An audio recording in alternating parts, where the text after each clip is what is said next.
নমস্কার, ফিরে এলাম বিরতির পর।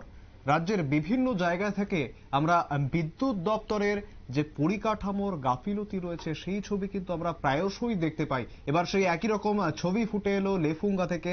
লেফুঙ্গার ভগবান চৌধুরী পাড়ায় এই বিদ্যুতের এরকমই পরিকাঠামোগত গলদ চোখে পড়লো সংবাদ মাধ্যমের। এবং এই পাড়ায় বিদ্যুতের পরিবাহী তারগুলো মাটি থেকে ৩-৪ ফুট উপরেই ঝুলে রয়েছে। মাত্র বর্ষার শুরুতে যে বৃষ্টিপাত হয়েছিল তাতেই বিদ্যুতের খুঁটিগুলি হেলে যাওয়ার ফলে তারগুলি নিচে নেমে যায় এবং গ্রামবাসীরা অনেকবার অভিযোগ জানিয়েছিল বিদ্যুৎ দপ্তরের কর্মীরা, তারপরেও এই তারগুলি সারাই করার বা এই তারগুলিকে মাটি থেকে উপরে নিয়ে যাওয়ার কোনো ব্যবস্থা করেননি, যার ফলে প্রতিনিয়ত জীবনের ঝুঁকি নিয়ে এবং রাস্তা পারাপার করতে হচ্ছে গ্রামবাসীদের। রাস্তার পাশেই তারগুলি একদম ঝুলে রয়েছে।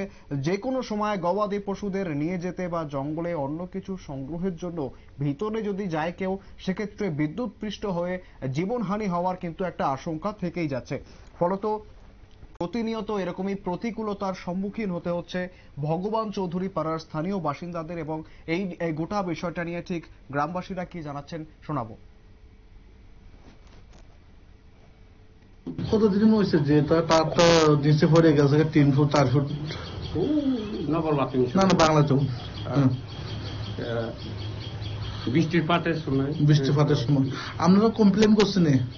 আমি তো করছি না, আমি তো আমার ইয়ে দিয়া চলি, আমি তো করছি না এই সাইকেলটাই আমি আপনারা অভিযোগ করছেন? করছে। তারপরে বৃষ্টি বাদল আওয়ানোর সময় তারপরে তারটা সব নিচে নামে গেছে। আমরা এখনের যে কোনো সময় তো দুর্ঘটনা করতে পারে না। হ্যাঁ। তারপরে গরু মরতে পারে, মানুষ মরতে পারে যে কোনো সময়।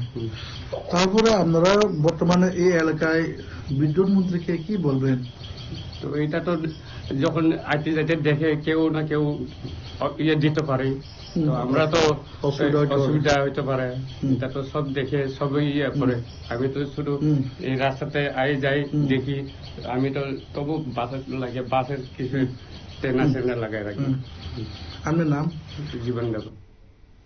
একেবারে শুনলেন ঠিক গ্রামবাসীরা কিরকম অভিযোগটা জানাচ্ছেন।